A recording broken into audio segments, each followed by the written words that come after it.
Salli wa sallim ya salam ala nabi khairil anam wal ali wa sahbihi. Bismillahirrahmanirrahim. Rasulullah sallallahu alaihi wasallam bersabda, "Innan nasa dakhalu fi dinillahi afwaja wa sayakhrujuna min dinillahi afwaja." Zakarahul Mawardi. Ujar Nabi kita bahwasanya manusia itu masuk Islam berkelompok-kelompok, berbundung-bundung.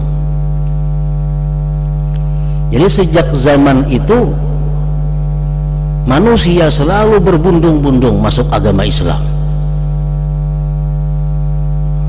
Wa sayakhrujuna min dinillahi afwaja, dan mereka selagi keluar dari Islam pun berbundung-bundung. Tentunya ini di akhir zaman nanti. Jadi pada awal Islam orang-orang masuk Islam berbundung-bundung, dan di akhir zaman umat Islam meninggalkan Islam, keluar daripada Islam pun berbundung-bundung. Nah, para muhibbin rahimakumullah, apa yang dimaksud dengan mereka keluar dari Islam itu berbundung-bundung?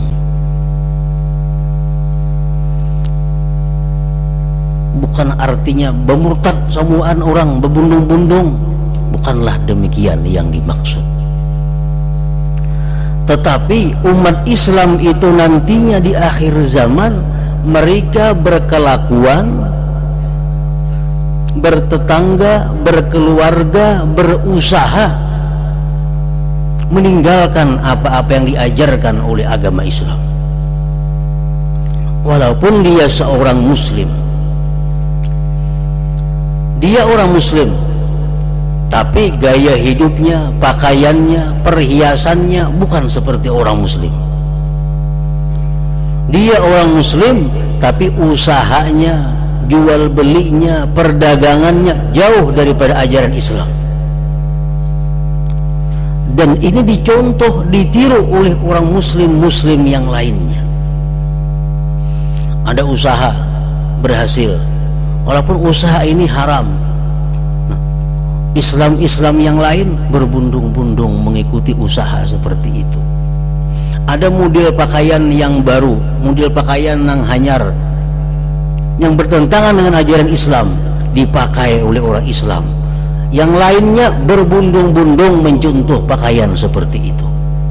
Nah, ini sudah disabdakan oleh Rasulullah sallallahu alaihi wasallam.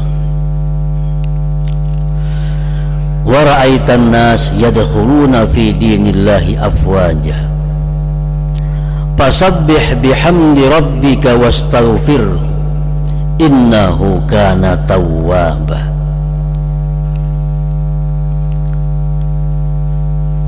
Bertasbihlah engkau wahai Rasul dengan memuji Tuhan engkau dan mintalah ampun kepadanya, sesungguhnya Allah itu maha menerima tobat. Nah, dalam ayat yang ketiga ini Allah memerintahkan kepada Nabi kita 3 perkara. Yang pertama, fasabbih bihamdi rabbika wastaghfir. Pertama, fasabbih, bertasbihlah engkau wahai Rasul. Yang kedua, pujilah Tuhanmu wahai Rasul. Yang ketiga, mintalah ampun kepada Tuhan wahai Rasul, sesungguhnya Allah itu maha menerima tobat.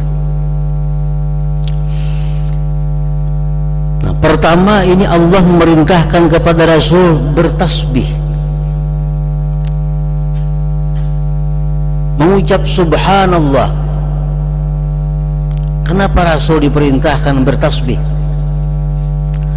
Karena perjalanan beliau selama sekian tahun di dalam memperjuangkan Islam itu merupakan sukses yang sangat besar.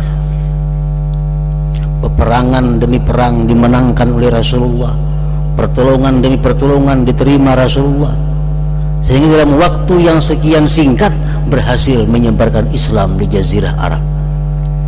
Ini merupakan sesuatu yang luar biasa sehingga beliau diperintahkan bertasbih. Karena kita kalau melihat yang ajaib, yang menakjubkan, kita disuruh mengucap subhanallah, maha suci Allah. Nah, Rasul pun demikian. Kemudian pujilah Tuhan, karena semua yang terjadi itu merupakan pertolongan daripada Allah Subhanahu wa ta'ala. Dan mintalah ampun kepada Allah kalau kurang tasbih itu, kalau kurang pujian itu daripada yang semestinya. Innahu kana tawwaba, sesungguhnya Tuhan Allah Subhanahu wa ta'ala itu menerima tobat. Nah, para muhibbin rahimakumullah, para ulama tafsir menjelaskan kenapa di dalam ini ayat innahu kana tawwaba tidak ghaffara. Mestinya kan wastaghfirhu innahu kana ghaffara, minta ampunlah kepada Allah, Allah maha pengampun. Nah, mestinya macam itu. Tapi di sini bukan demikian. Allah mengatakan mintalah ampun kepada Allah, sesungguhnya Allah itu menerima tobat. Mintalah ampun kepada Allah, Allah menerima tobat. Nah, berarti di dalam ayat ini ada perintah yang tersembunyi. Perintah itu adalah bila mana kita minta ampun kita kepada Allah, kita mesti tobat, mesti menyesal atas perbuatan dosa-dosa yang kita lakukan. Kalau di mulut, di muntung aja astagfirullahaladzim, astagfirullahaladzim, tapi di hati kadang menyesali perbuatan dosa yang dilakukan, itu Allah kadang berkenan menerima. Bahkan kalau kita masih melakukan satu kemaksiatan, tapi kita di mulut mengucap astagfirullah, itu disamakan dengan mengulu-ulu Allah Subhanahu wa ta'ala. Sebuah hadis menyatakan al-mustaghfiru bilisanih al-musirru biqalbih kal mustahzi birabbih. Orang yang beristighfar dengan lisannya tapi mengekali berbuat dosa di dalam hatinya, itu seperti orang yang mengulu-ulu dengan Tuhannya. Jadi kalau istighfar itu ingin bermanfaat, istighfar ingin diterima Allah, mesti dibaringi dengan tobat. Makanya di sini Allah berfirman wastaghfirhu innahu kana tawwaba, minta ampunlah kepada Allah, sesungguhnya Allah maha menerima tobat. Jadi kalau kita di mulut astagfirullahalazim, aku minta ampun kepada Allah sambil menyesali dosa-dosa yang dilakukan, nah maka itu termasuk di dalam ayat ini. Allah maka maha menerima tobat hambanya itu. Para muhibbin rahimakumullah, jadi fasabbih bihamdi rabbika wastaghfirhu itu akan tercakup di dalam kalimat subhanallah wa bihamdih astaghfirullah wa atubu ilaih. Begitu ayat ini turun, Rasulullah mengucap subhanallah wa bihamdih astaghfirullah wa atubu ilaih. Nah, karena itu perintah Allah, bertasbihlah kepada Allah, sucikanlah Allah, pujilah Allah, minta ampunlah kepadanya dan tobat kepadanya. Bila mana kita mengucap subhanallah wa bihamdih astaghfirullah wa atubu ilaih, maka itu merupakan bentuk pengamalan daripada ayat yang ketiga di dalam surah ini. Para muhibbin rahimakumullah, di dalam tafsir Al-Qurtubi disebutkan manakala turun surat An-Nasr ini dan Rasulullah membacakan ini surah di hadapan sahabat-sahabat beliau. Di situ ada Abu Bakar, ada Sayyidina Abu Bakar, Sayyidina Umar, Sa'ad bin Abi Waqqas, Sayyidina Abbas. Fafarihu wastabsharu, mereka gembira mendengar surah ini. Wa bakal Abbas, cuma Abbas yang menangis. Paman Rasulullah menangis mendengar Rasulullah membaca surat ini. Sedangkan sahabat lain tertawa gembira, karena ini ayat menceritakan pertolongan, kemenangan, orang-orang berbondong-bondong masuk Islam. Sayyidina Abbas menangis. Faqala lahu Nabi sallallahu alaihi wasallam, ma yubkika ya am? Kenapa engkau menangis wahai pamanku? Kata Rasulullah. Abbas pamannya Rasulullah sallallahu alaihi wasallam. Faqala, berkata Sayyidina Abbas, nu'iyat ilaika nafsu. Ini surah merupakan kabar tentang wafatnya engkau. Abbas mengetahui bahwa ayat ini merupakan berita bahwa engkau akan dipanggil oleh Allah dalam waktu yang tidak lama lagi. Faqala, berkata Rasul, innahu kama qulta. Memang demikian wahai Abbas, wahai paman. Sebagian ahli tafsir mengatakan 60 hari sesudah surah ini Rasulullah wafat. Ada yang mengatakan 80 hari.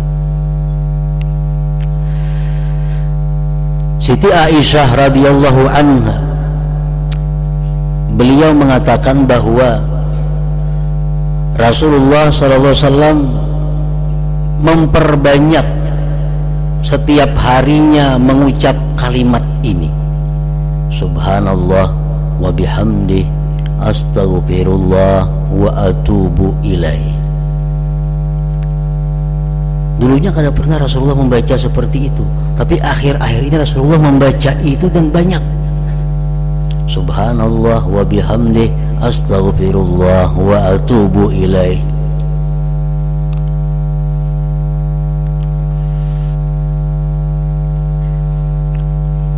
Aisyah berkata, ya Rasulullah, araka tuksiru min qawli subhanallah wa bihamdih astaghfirullah wa atubu ilaih.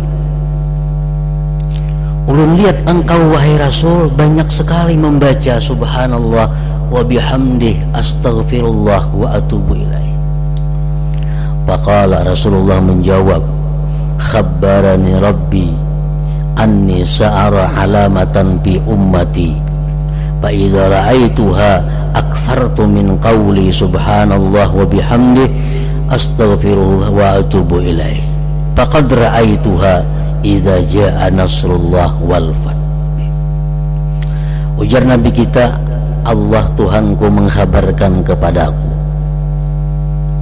bahwa aku akan melihat tanda-tanda pada umatku.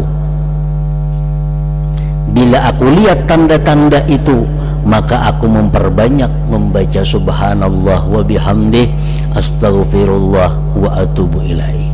Dan tanda-tanda itu, kata Rasulullah, sudah kulihat. Apa tandanya?